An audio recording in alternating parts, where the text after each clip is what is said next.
Hello and welcome back to the DoneDeal YouTube channel. My name's David OC and today we're reviewing the Toyota Yaris Hybrid. Now Yaris, it's one of my favourite cars ever and we're going to go into that in this video. But first I want to say that last year Toyota were the best selling car brand in 2021, which is a huge accomplishment. The Yaris was actually the third best selling car in Ireland, and that's because it came out with a new version and it is stunning. Things like these wide arches.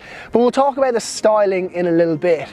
In terms of pricing, these start at just over 20,000 euros and they come with so many extras from standard. And of course you can spec it up with a hybrid engine and all sorts of bells and whistles, and it does get a little bit more complicated, but don't worry, in this review we'll be talking about pricing it, the styling and all the different packs, and of course the engines. If you would like to search for Toyotas for sale in Ireland, we've got over 1,000 trusted dealerships all around the country. Hit the link up there and you can search them on DoneDeal.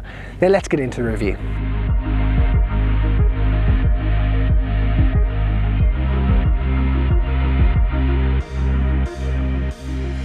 So let's begin by talking about what's under the bonnet, and in true form I can't find the release.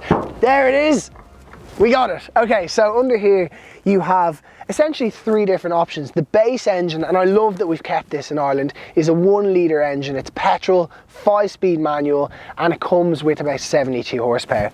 Then there's a bigger 1.5 litre petrol. It's got 120 odd brake horsepower. But then for about 25,000 euros, you can get the hybrid version. Personally, I think that's the one to go for. The reason for this is it's going to make it a bit more future-proof in terms of resale value, and if you're buying it on finance, it's only going to add maybe 20 or 30 extra euro per month. So it's definitely the one to go for in my opinion, and we'll be talking more about how it is to drive in this review. But let's talk about some of the styling.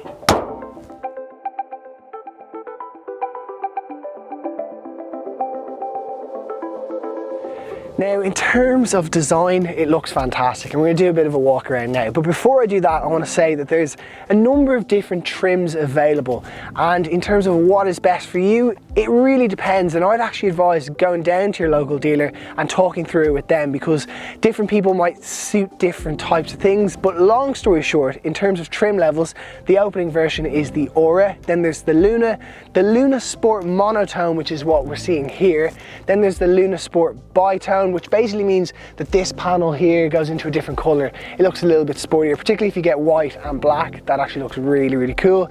Then there is the Premier, is actually the highest one, and in between that there's the Platinum, I think it is. So there's a number of different options there available, and completely depends what it's up to you. But one thing I will say is there's a few themes, and one of which is this front grille. I think that looks like the A90 Supra. It looks really, really well. Then my favorite thing about the whole car is actually the presence and the stance. It has these wide arches.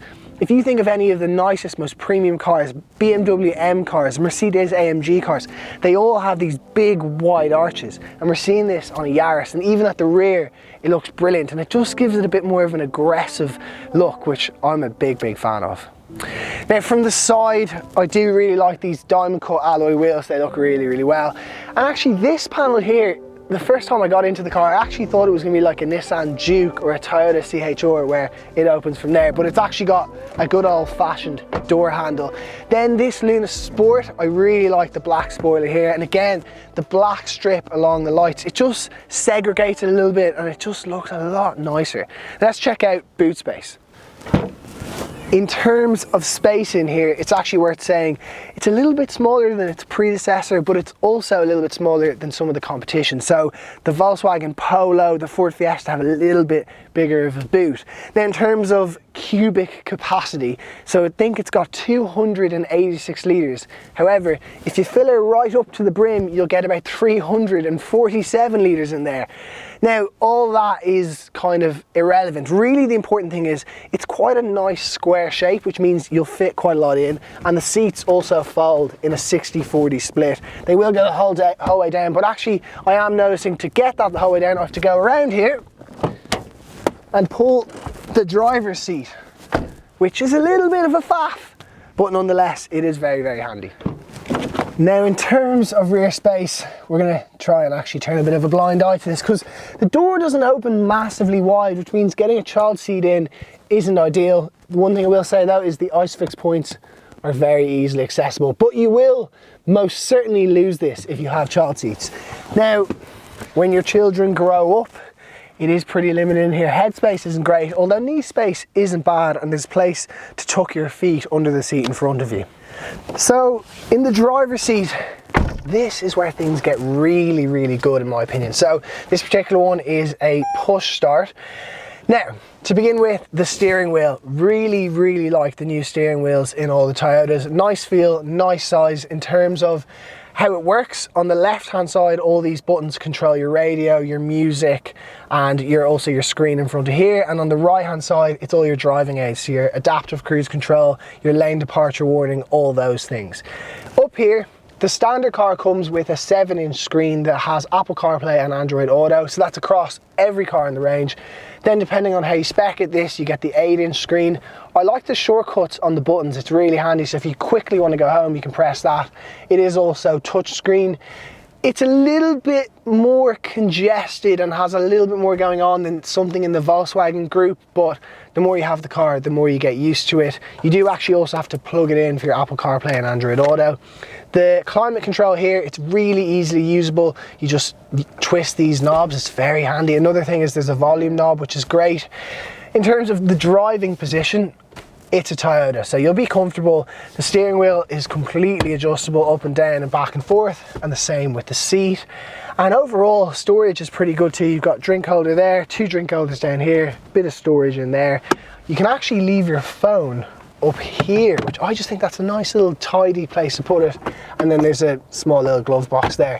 So overall, it's quite nice. You do also have a display, so this changes here depending on what spec. Obviously, this being the Lunar Sport comes with a digital speedo and all those type of things. It is quite nice. But yeah, that's essentially everything you need to know on the outside, everything you need to know on the inside. So now let's go for a drive and talk a bit more about the hybrid system, what it's like to drive and everything like that. So the Yaris, what is it like to drive? Well, as I said earlier, the seating position, fantastic. The reason I love Yarises is because obviously a huge part of them is the way they drive, but also the reliability.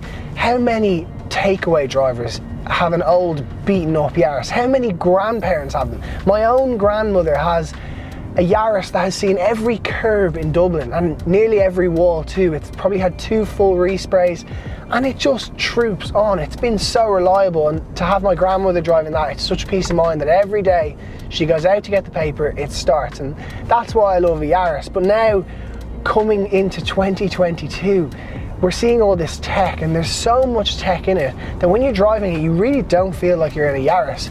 And I do love that they've maintained the fact that you can get the 5-speed manual with the small engine, but if you're slightly interested in tech, then this has a lot for you. This particular one, obviously because it's the hybrid, is automatic. And actually what I do also like is there's the option to just have it in normal drive, but also you can put it into B mode, which uses a little bit of regenerative braking, where it basically recoups power from the car slowing down and actually charges up the battery a little bit, and it's very subtle. Then the other features you have, it comes with lane assist, adaptive cruise control, emergency braking. These are all items we saw on the most prestigious cars, and in some of the top German cars you actually pay 2,000 or 3,000 euros to add this to a car that already costs 70 or 80,000 euros, and it comes as standard in a Yaris. So I know I'm frothing a little bit on it, but it is very, very impressive. And in terms of the size of it, well, the visibility is good. You've got big mirrors, good visibility out the back. Around town, it's really easy to nip in and out. The steering is very, very light. The turning circle is very, very good. And it's just a smooth car to drive.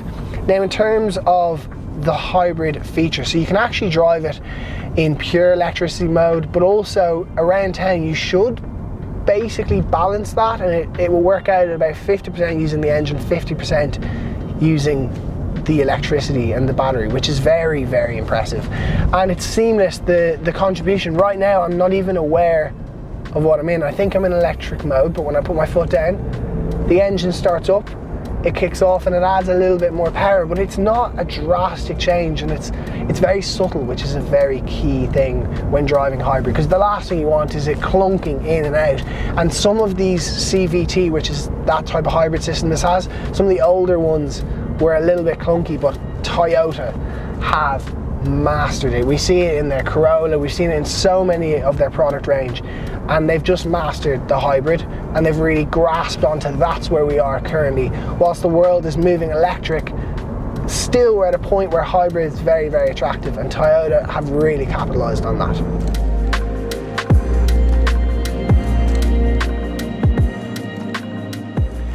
Now at this point in every DoneDeal review, we discuss some of our favourite and least favourite things. Now, I don't really have much that I dislike about it. It's a Yaris, it's brilliantly priced, and it looks fantastic. However, two small bones to pick is even in this one, which has a reversing camera, there's no rear parking sensors.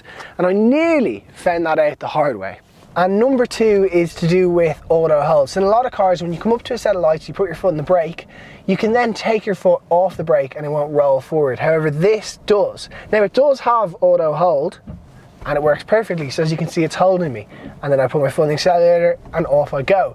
However, it resets every time I turn the car on and off, which means that every time I get in, I have to press that button, which it's a very first world problem, but it's a problem nonetheless. However, here are three things I love about the Yaris.